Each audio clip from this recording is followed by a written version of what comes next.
My name is Lujaina Alkawi. I am a rising senior at the George Washington University studying biomedical and electrical engineering.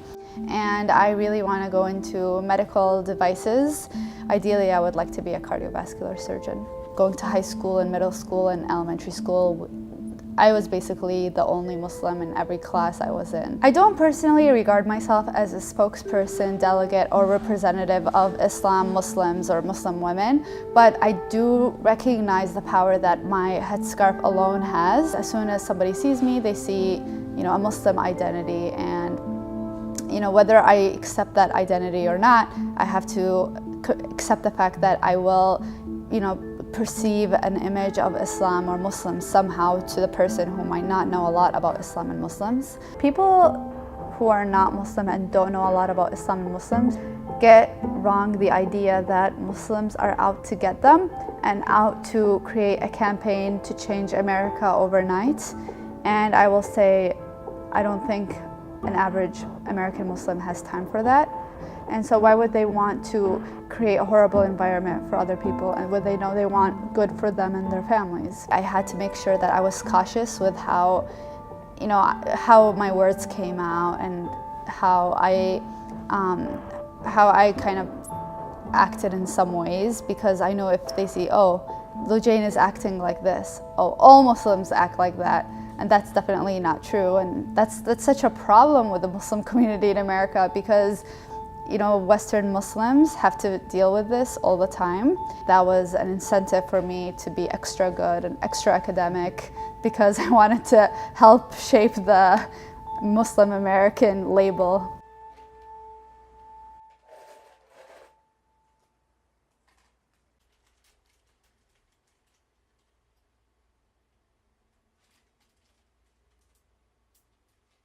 My name is Assadi Walker. Also known as Ultra. I paint graffiti in Washington, D.C. and teach kids and adults all about graffiti culture. It's kind of a declaration of identity. I love teaching kids. I think kids are amazing. It just really gives me hope in humanity to see kids learning and interacting with each other. They're so much better at it than we are as we get older, I guess. I definitely think that people are kind of prejudiced against Islam by the media, by politicians, and by kind of the lack of knowledge of what Islam is in this country.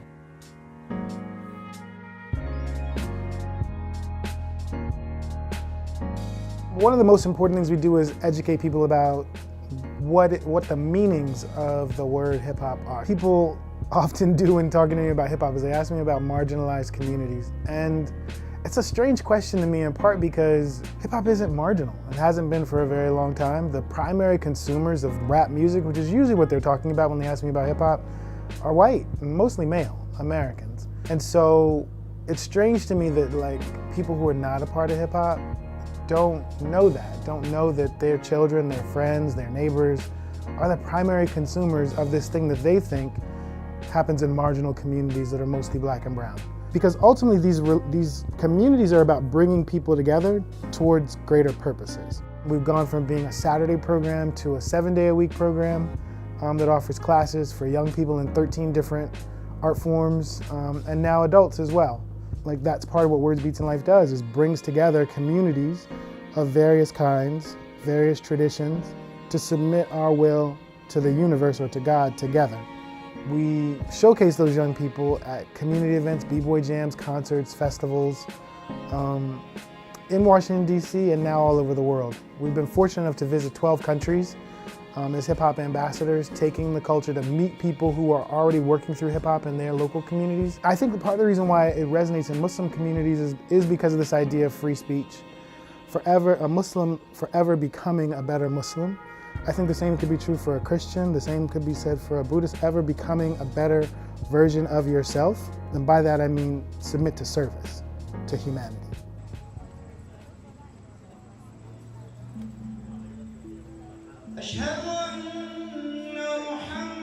Our community, Dar Hijra, is considered as one of the largest Islamic centers, not just only in Virginia, but in the nation. We serve about 40,000 Muslims. We pray 3 Friday prayers and close to 3,500 Muslims who come. We do a weekly food pantry program. So every week we serve close to 400 families. Almost 60% of the beneficiaries from our food pantry are from other faiths. And my role here is to engage the Darul Hijra Muslim community for the betterment of the larger society. For too long, I think faith communities, particularly the Muslim community in America, has been overlooked. And when we've been talked about when it comes to perceptions and images of Muslims, and when it comes to talking about Muslims and policies that are written about us that impact us and our communities, we have not been at the table, we've been on the menu. And our organization focuses primarily on 2 things: on changing the perceptions of Islam and American Muslims, and changing the policies that impact us. We know our challenges, and more importantly, we know our opportunities, and so I think our voices are critical. So many places I would travel, like a little kid. You know, sometimes I would feel like I was on a carpet, you know, oh Lord, take me, guide me. Man, I've been in areas I know I shouldn't have been in. I've been in one area when I was researching Omar ibn Said's burial grounds, you know. Oh man, this is like out in the woods of the woods of the woods of the woods of the woods of the woods. There was nothing but a ditch, you know. And while I was researching out there, you know, I've heard a little tractor, so I went over to the next field and I looked. I saw this guy. Had his Ku Klux Klan hat on, you know, but he didn't have it on to get me. He had it on to keep himself from the sun. But here I'm watching this Klan guy next door. I knew it was time for me to go. We find early Arabic writings in the United States. We as African Americans, we've been oppressed, suppressed. People of color has been oppressed and suppressed around the world. Hatred exists for that fear of the unknown. Our society and the ugliness that we see penetrate and perpetrate throughout is forcing human beings to come together, realizing that we're one. God is one. So this is why I see the story of Muslims in America is a very rich, long story. We're part of the American fabric, man.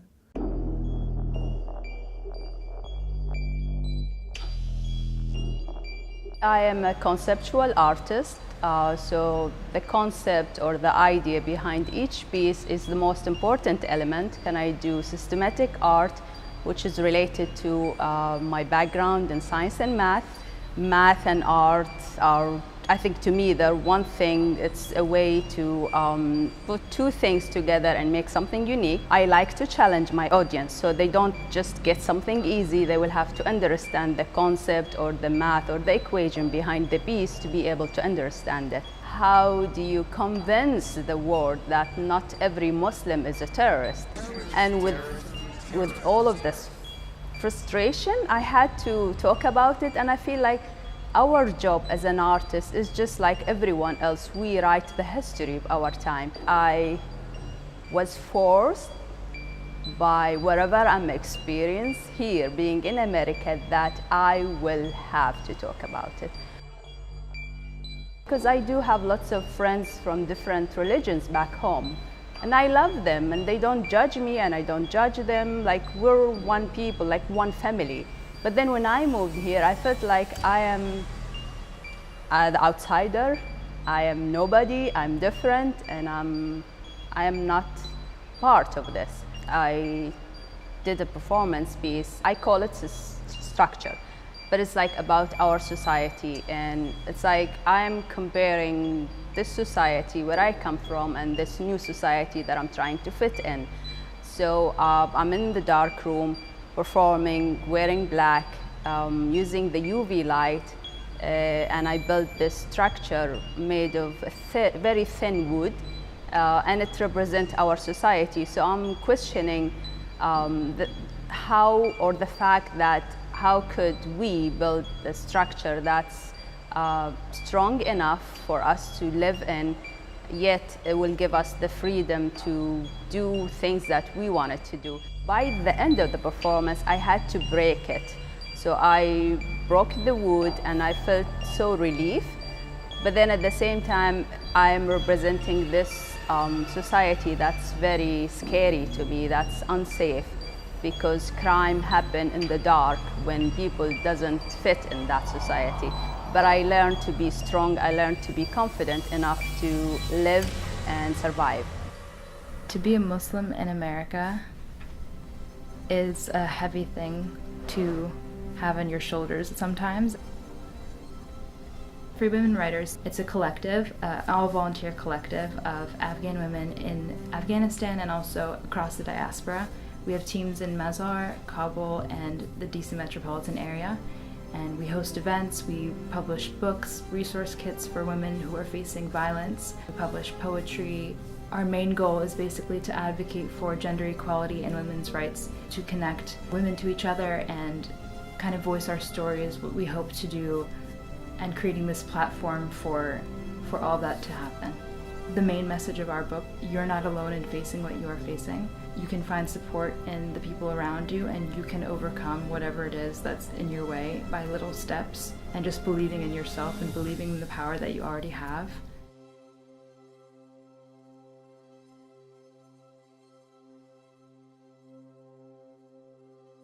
I'm running for school board for 2019. Fairfax is a huge county, so we have 1.2 million people.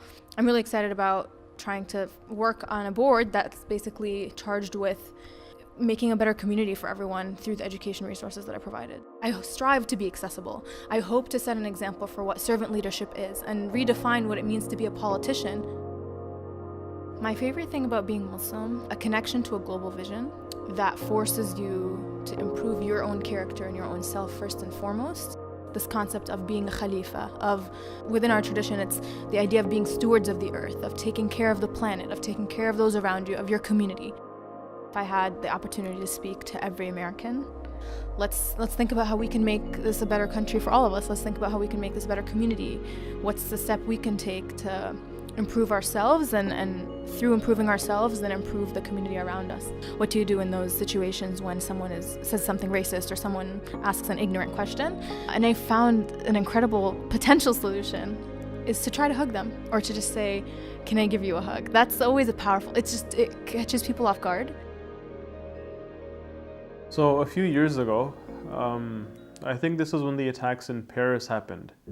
And it was a Friday. I remember it was a Friday. I was in Baltimore leading a prayer service there, and I was driving back with my wife in the car, and she wears a headscarf. But as we were driving, there's an elderly man driving beside us on the right side, and he looks at us and he keeps staring us down, and I'm thinking maybe there's something wrong with my car, maybe there's something leaking, I don't know.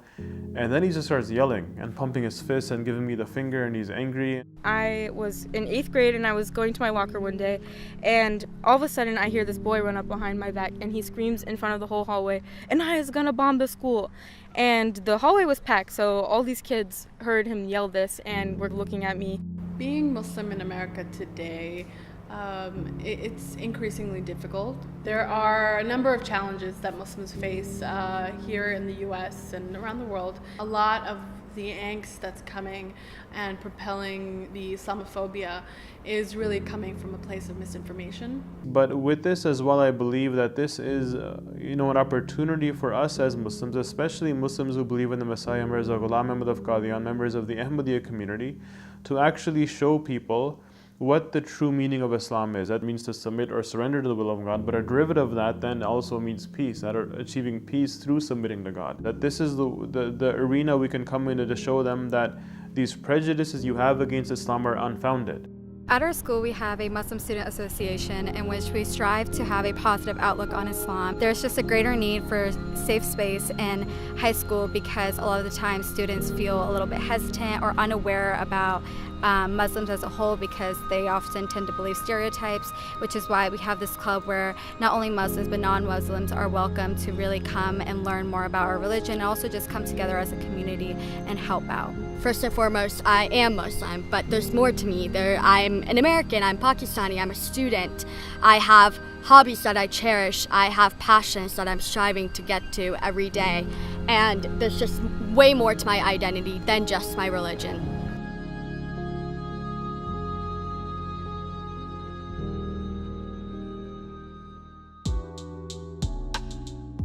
I knew that being a part of a community of writers was super important to me, and so I was really excited to continue working with other Muslim creatives in DC. You know, our signature event that we do is a monthly open mic where we have an open invitation to anyone who wants to share their story and express themselves. We're really a space to first acknowledge that there's a lack of platforms for Muslims to express themselves in a way that's unique and personal.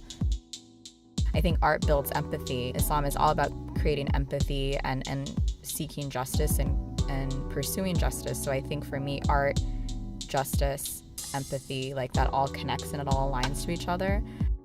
Having a space where all of these people come together and can listen to each other and can learn from one another, I think is incredibly transformative, and I hope that a space like the Muslim Writers Collective in DC can be a source of change makers and visionaries, and really help challenge all of us to think about creating, you know, just a better world for everybody.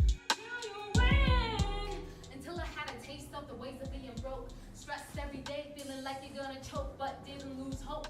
God on my mind while I'm on the grind, and I find you can never stop. But you Did your parents already decide? Did they already pick out your wife? I gave you it all.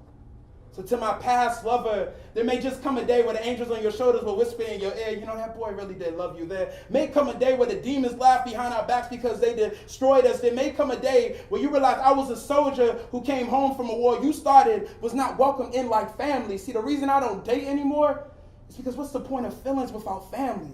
No household leaves your soul so exposed to nothing but misery. What starts haram remains haram. Doves crushed in my ribcage. This is where roses trail through darkness. I can see how old I am by counting the thorns that prick me continuously. And water tastes like copper or something metal when you offer me. I close my eyes and I just imagine her screams, their screams, that should have been calling out to the heavens, but now they're calling out to the void, and I cradle myself at dawn, shaking, trying to remember the shards of life that cut so deeply for all of my sisters. And I inhale, because breaths are currency that I am now afraid to spend at the wrong moment. Is it wrong to feel that I am so wary of losing any more of myself?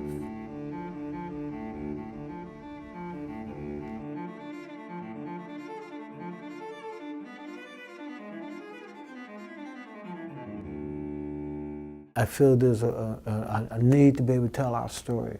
Our Muslim American story has not been told.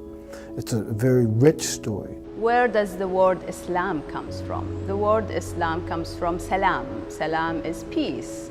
It's all about peace, like having this peace and the inner peace in yourself as a human being. You feel safe around people, you're kind to them, you're generous. This is what Islam all about, is about sharing, is about love, giving, like the unconditional love. That's Islam. Get to know us for our values, get to know us as your neighbors, as your peers, as your doctors, as your lawyers, even sometimes as your cab drivers. Get to know us as your fellow Americans. Where's the lessons that we have to learn? We have to learn that we all have to respect each other as human beings. Take a few moments to really look inside and reflect on themselves and their connection to everyone else in the world, and in what ways are you contributing to some kind of harm that you're not aware of? In what ways have you been blessed with different kinds of privilege? And what are you doing to make the world a better place? What are you doing with the opportunities you've been given to help other people? And I think once people start to examine that, I think that is really going to change everything. The average American Muslim just wants to live a normal life for them and their families. I would really love it if one day people who don't know a lot about Islam could just understand that. So to me as a Muslim, I work every single day against the injustices I see in the world, whether that is the way that people are presented in the media, the kinds of education that young people have. Muslims overwhelmingly tell us that They believe that if you work hard in this country, you can get ahead. They're proud to be American. They're satisfied with the way things are going in their lives. On the other hand, we see that they have real concerns about the direction of the country. So there definitely is a sort of mixed picture. They're optimistic about their chances of success. On the other hand, increasingly, they're also experiencing discrimination. The American Muslim community is a community of people who love their God and who love the country as well. We are people who are going to make sure to give our best for the betterment of the society. If we can start to increase the amount of personal interactions and level of understanding between us as Americans, then I think we're headed in a very positive direction as a country.